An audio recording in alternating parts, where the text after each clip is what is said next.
Ward 3 से कांग्रेस प्रत्याशी रजनीश सिंगला हमारे साथ हैं। उनसे जानेंगे कि किस तरह की चुनावी रणनीति उनकी चल रही है। क्योंकि देखिए यहाँ पर जो अगर हम बात करें वार्ड 3 की, तो भाजपा से सुरेश वर्मा मैदान में है और कांग्रेस से रजनीश सिंगला मैदान में है और मुकाबले को त्रिकोणीय और दिलचस्प बनाते हुए बेनू राव है जो भाजपा से बागी होकर चुनाव लड़ रही हैं। तो रजनीश जी लोगों के पास जा रहे हैं, पेशे से समाज सेवी हैं और समाज की सेवा करते हैं, बिजनेसमैन हैं, लेकिन कांग्रेस पार्टी ने आपको नेता बनाने का ठान लिया है। और ये नेता बनने की कहाँ से मन में आ गया, क्योंकि समाज सेवा तो आप वैसे भी करते हैं।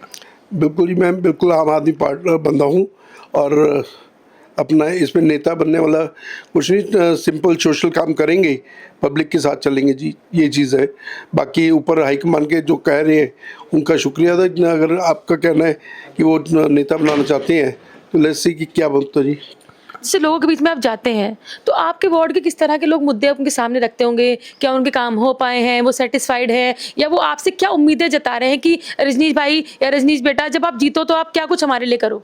देखिए, मैं जा रहा हूँ वार्ड में सभी जगह, सेक्टर 7 सेक्टर 8 में पब्लिक से 1-to-1 मीटिंग कर रहे हैं। उनका कहना है कि रोड्स का प्रॉब्लम बहुत मेजर है। आज हमारे को सेक्टर 8 में हम डोर टू डोर कर रहे थे तो उन्होंने वाटर लॉगिंग का बड़ा मुझे इशू बताया। कहते हमारे घर में 2-2 फुट तक पानी आया था, बारिश एक पड़ जाए तो। हमने स्ट्रीट लाइट्स की इशू है, डॉग्स का इशू है, मंकी मेनेंस है। हमारा सेक्टर 7 का कम्युनिटी सेंटर है जो पिछले लगभग 5 साल से पूरा नहीं हुआ। फिर हमारे यहाँ पर कूड़े का बहुत ज़्यादा दिक्कत आ रही है, बहुत गंदा हो गया है। तो शहर की रैंकिंग भी अगर देखेंगे आप 76 से 219 आ गई है। तो मेरे को नहीं समझ आ रही कि क्या कर रहे हैं। अगर ट्रिपल इंजन की सरकार है, बीजेपी की सरकार, इनका सेंटर में किया है, इनके स्टेट में सीएम इनका है, इनका महापौर इनका था, इनका काउंसलर्स इनके थे, तब फिर कहाँ दिक्कत आई इनको? कोई फंड्स की दिक्कत नहीं थी, कहाँ दिक्कत आई इनको कि ये सर्विसेज पब्लिक को नहीं दे सके, जो बेसिक नीड्स हैं वो पूरी नहीं कर सके। तो क्या लोग चेंज चाह रहे हैं, क्योंकि सामने सुरेश वर्मा जी हैं, उसको मुकाबला मानते हैं, या बेनू राव, किससे रजनीश को अपना मुकाबला दिख रहा है? देखिए, मेरा मुकाबला इस वक्त डिफरेंट चल रहा है। मैं इनके मुकाबले में नहीं हूँ कहीं पे भी, क्योंकि ये इनका सोच अभी भी वही है कि पार्षद बनो फिर पैसे इकट्ठे करो। मैं इन चीज़ों में नहीं हूँ, मैंने कोई पैसा नहीं इकट्ठा करना है। मैं पब्लिक के साथ मिलकर चलूँगा, कदम से कदम रख के चलूँगा। और जैसे कि आपने देखा भी है, पीछे 160 करोड़ रुपए का इन्होंने घपला कर सारा पैसा जो पब्लिक का टैक्स पेयर का पैसा था वो इन्होंने ख़त्म कर दिया है। कुछ पार्षदों के नाम भी आए हैं, मेयर का नाम भी है, मेयर के रजिस्ट्रार का नाम है। जैसे ऐसे अगर यही पैसा ख़त्म करते रहेंगे तो फिर डेवलपमेंट कहाँ से ढूंढेंगे? पब्लिक को सोचना चाहिए कि हम कैसे बंदों को लेके आ रहे हैं कि जो अपना जो फ्रॉड कर ही आ रहे हैं, डे बाई डे फ्रॉड हो रहे हैं।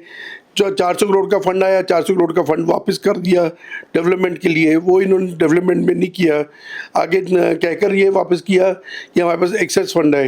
तो कितनी देर तक ये ऐसे लोगों को भ्रमित करते रहेंगे? हम तो यही पूछ रहे हैं, हमारा पूछना ये है कि 160 करोड़ का जो फंड था वो कहाँ गया, क्यों गया, किसके पास गया? अभी तक इन्होंने कुछ क्लियर नहीं किया है। इन्होंने बैंक के ऊपर डाल दिया सारा चीज़। जैसे कि मैं यहाँ पर 1991 से रह रहा हूँ, लोकल। मेरा जन्म मतलब बचपन यहाँ गुजरा है, जवानी यहाँ गुजरी है। अब बच्चे भी शादी की उम्र के आ चुके हैं, तो मेरे को इतना ईमानदारी से रहते हैं हम यहाँ, कारोबार करते हैं अपना। जो सुरेश वर्मा जी हैं वो बाहरी कैंडिडेट हैं। वो पहले दूसरे वार्ड में थे, अभी नए वार्ड में आ गए, वार्ड चेंज कर लिया उन्होंने। तो उनको लोकल कोई प्रॉब्लम्स का हमारी नहीं पता है। उनको प्रॉब्लम्स का पता होता तो वो डेफिनेटली यहाँ पर उनको लेके आना चाहिए था। जब प्रॉब्लम्स ही नहीं पता, वो सॉल्व किसकी क्या करेंगे? किराए का मकान लिया उन्होंने 1 महीना पहले उन्होंने वार्ड शिफ्ट की अपनी। उससे पहले मनी माजा की वोट थी, या पंचकुला दूसरे वार्ड की वोट थी। तो क्या ये चाहते हैं कि सिर्फ सिटी हत्याना है और कुछ काम नहीं करना है पब्लिक के लिए? इसके जवाब में भारतीय जनता पार्टी कहती है कि कमल का फूल उनका निशान है। इसमें कोई भी डेवलपमेंट की वो बात करते हैं, कोई भी कहीं से भी जो चुनाव लड़ सकता है, उसको आप किस तरीके से देखते हैं? नहीं नहीं, ये लोकल चुनाव है, लोकल शहरी चुनाव है। इनमें तो जो लोकल बंदा है उसी को चुनाव लड़ाना चाहिए। ये अगर वार्ड क्यों बदल रही है, क्यों चेहरे बदल रहे हैं, हमारे कुछ समझ नहीं आ रहा है। इनको बेसिक हमारी प्रॉब्लम्स का ही नहीं पता है, तो वो सॉल्व क्या करेंगे। और मोरलेस उनकी वर्मा जी की उम्र 70 प्लस है, वो उनके बेचारे उनको क्यों परेशान कर रहे हैं, हमारे को तो ये नहीं समझ आ रहा है। अपने वार्ड की जनता से क्या अपील करेंगे आप? मेरे अपनी वार्ड की जनता से यही अपील करूंगा, सही कैंडिडेट चुने, मेरे को वोट दें और मैं आपके साथ कदम के साथ कदम रख के चलूंगा। कहीं पर भी आपको कोई रिग्रेट नहीं रहेगा। मेरा फ़ोन नंबर जो है 30 साल पुराना है और वही चलता है। मैंने कभी आज दिन तक फ़ोन नंबर नहीं चेंज किया, तो इससे मेरा आप करेक्टर जान सकते हैं। रजनी जी, 30 साल पहले ये सिम चला करते थे नंबर? जी बिल्कुल, मेरे पास स्पाइस का मोबाइल टेलीकॉम, स्पाइस टेलीकॉम का नंबर है, वो लगभग 30 साल से ऊपर का है नंबर। Thank you.